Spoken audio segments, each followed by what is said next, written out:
জঙ্গলের মাঝখানে একটি গাছে এক টুনটুনি তার দুটি বাচ্চাকে নিয়ে বাস করত। সেই গাছ এবং জায়গা খুবই সুরক্ষিত ছিল। তারা তিনজন খুবই সুখে বাস করত, কিন্তু তাদের এই সুখের দিন খুব শীঘ্রই শেষ হয়ে যায়। একদিন গাছের নিচ থেকে খুব জোরে জোরে আওয়াজ আসছিল। তখন টুনির একটি বাচ্চা জিজ্ঞাসা করে, এমন জোরে কিসের আওয়াজ আসছে মা? আমাদের খুব ভয় করছে মা। টুনি যখন নিচে দেখে তখন তার মন দুঃখে ভরে যায়। সে দেখে একজন কাঠুরিয়া তাদের গাছটিকে কাটছে।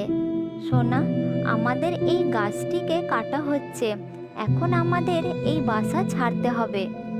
মা, কাঠুরিয়া গাছ কেন কাটছে তাকে বলে দাও না, এটা আমাদের বাসা। এই গাছটি কেটে দিলে আমরা কোথায় যাব? সোনা, আমরা ছোট্ট প্রাণী, আমাদের কথা কে শুনবে? আমাদের এখন এখান থেকে যেতে হবে, অন্য কোথাও বাসা বাঁধতে হবে। মা, একবার ওই কাঠুরিয়াকে বলো না যেন গাছটি না কাটে। তারপর টুনি নিচে চলে যায়।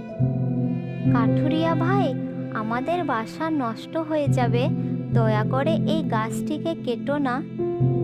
দেখো টুনি, আমার বাড়ি তৈরির জন্য কাঠের প্রয়োজন। আমি এই গাছটিকে অবশ্যই কাটব। তোমরা এই গাছ থেকে চলে যাও, অন্য কোনো গাছে গিয়ে বাসা বানাও। টুনি বুঝতে পারে এখন তাদের এই বাসা ছাড়তেই হবে। এটা ভেবে টুনি তার বাচ্চাদের নিয়ে সেখান থেকে চলে যায়। তার বাচ্চাগুলি খুবই ছোট ছিল, তাই তারা বেশি দূর উড়তে পারে না। তখন একটি বাচ্চা বলে, মা, আমরা বেশি দূর উড়তে পারবো না, আমরা ক্লান্ত হয়ে পড়েছি। এখানে কোনো গাছে বাসা বানিয়ে নাও। সোনা, আমি সমস্ত গাছেই নজর রাখছি, সঠিক জায়গা পেলেই সেখানে বাসা বানাবো। কিছু দূর যাওয়ার পর টুনি একটি গাছ দেখতে পায়। সেখানে বাসা বানানোর মতো উপযুক্ত জায়গা ছিল। গাছ ভাই, আমাদের বাসা নষ্ট হয়ে গেছে, বাসা বানানোর জন্য একটু জায়গা প্রয়োজন। আমরা কি তোমার ডালে বাসা বানানোর মতো একটু জায়গা পাবো? না না, আমার ডালে তোমরা বাসা বানিও না। তোমরা আগে চলে যাও, ওই যে ছোট গাছ দেখছো, সেখানে তোমরা বাসা বানাও। গাছের কথা শুনে টুনি দুঃখ পায়, কিন্তু সে খুব অসহায় ছিল। টুনি মনে মনে ভাবে, গাছ তাকে বাসা বানাতে কেন বারণ করলো। বারণ করার সাথে সাথে অন্য গাছের খবরও দিয়ে দিল। এসব ভাবতে ভাবতে সে তার বাচ্চাদের নিয়ে উড়ে চলে। কিছু দূর যাওয়ার পর সে ওই ছোট গাছটিকে দেখতে পায় আর তার কাছে যায়। গাছ ভাই, আমার বাসা নষ্ট হয়ে গেছে, এই ছোট বাচ্চাদের নিয়ে খুব চিন্তায় আছি। তোমার ডালে আমাদের জন্য একটি বাসা বানাতে চাই, তুমি বারণ করবে না তো? আরে না না, আমি কেন বারণ করব?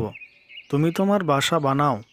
তোমার ছোট ছোট বাচ্চাদের আওয়াজ শুনতে পাবো, তাদের গান শুনতে পাবো, আমি খুবই আনন্দ পাবো। হ্যাঁ, কিন্তু ফল খেতে চাইলে ওই বড় গাছ থেকে তোমাদের ফল নিয়ে আসতে হবে, কারণ আমার তো ফল নেই। এই বলে ছোট গাছ তাদের বাসা বানানোর মতো জায়গা দিয়ে দেয়। তোমাকে অনেক ধন্যবাদ গাছ ভাই, এবার আমরা একটি সুন্দর বাসা বানাবো। আমার পুরো বিশ্বাস এখন থেকে আমরা খুব ভালোভাবেই জীবন কাটাবো। টুনির বাসা বানানো হয়ে যায়। তখন তার একটি বাচ্চা বলে, মা, ওই বড় গাছ আমাদের বাসা বানাতে বারণ করে, কিন্তু এই ছোট গাছ আমাদের বাসা বানানোর জন্য জায়গা দেয়, আর ফল খাবার জন্য ওই বড় গাছের কাছে যেতে বলছে। মা, ওই বড় গাছের ফল অনেক মিষ্টি, তাহলে কেন সে এত কড়া কথা বলে? আমার সোনা, এর পেছনেও নিশ্চয় কোনো কারণ আছে। গাছ দিতে জানে, কখনো কিছু নেয় না। গাছ ফল দেয়, ছায়া দেয়, কাঠ দেয়, আর আমাদের মতো প্রাণীদের ঘরও দেয়। এই ছোট গাছ আমাদের জন্য সম্পূর্ণ সুরক্ষিত। সেই ছোট গাছে ঘর বানিয়ে তারা তিনজন বাস করতে থাকে।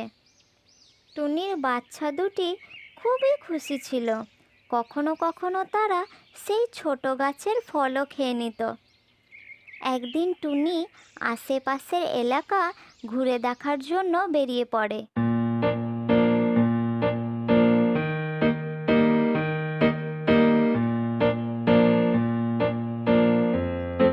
বেশ কিছু সময় যখন টুনি ফিরে আসে না, তখন তার বাচ্চারা বাসাতেই অপেক্ষা করতে থাকে।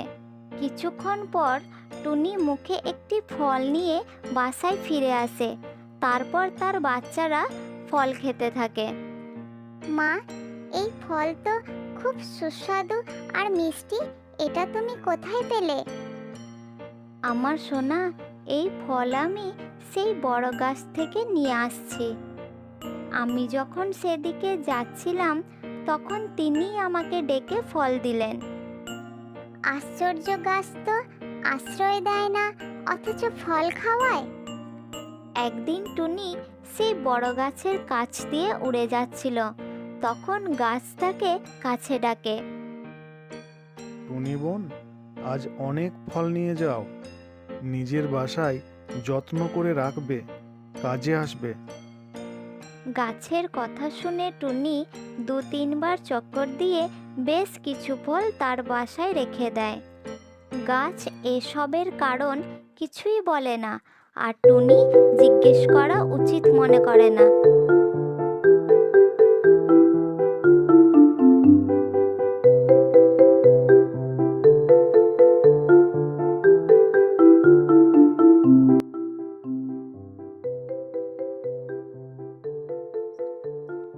টুনি তার বাসায় বাচ্চাদের নিয়ে ফল খাচ্ছিল। এমন সময় ভীষণ ঝড় বৃষ্টি শুরু হয়। ভীষণ মেঘ গর্জন করতে থাকে। তখন ছোট গাছ বলে, টুনি বোন, ও টুনি বোন, বাচ্চাদের নিয়ে সাবধানে থাকো। আজ আকাশের অবস্থা খুবই খারাপ। টুনি তার বাচ্চাদের নিয়ে শক্তভাবে বাসায় বসে থাকে। এমন সময় ভীষণ জোরে একটি আওয়াজ হয়। তারা দেখে ঝড়ে বড় গাছটি ভেঙে পড়েছে। আরে না, ঝড়ে বড় গাছটিকে উপড়ে ফেলেছে। এখন থেকে পাখিরা আর মিষ্টি ফল খেতে পারবে না। কিছুক্ষণ পর ঝড় বৃষ্টি থেমে যায়। তারপর টুনি সেই বড় গাছের কাছে উড়ে যায়। টুনি বোন, তুমি এসেছো? আমার আফসোস হচ্ছে যে এখন থেকে আমি আর তোমাদের সঙ্গে থাকতে পারবো না, আর কাউকে মিষ্টি ফলও খাওয়াতে পারবো না। আজ আমি তোমায় একটি কথা বলবো। কেন আমি সেদিন তোমাদের আশ্রয় দিইনি? আসলে আমার শিকড়গুলো খুবই দুর্বল হয়ে পড়েছিল।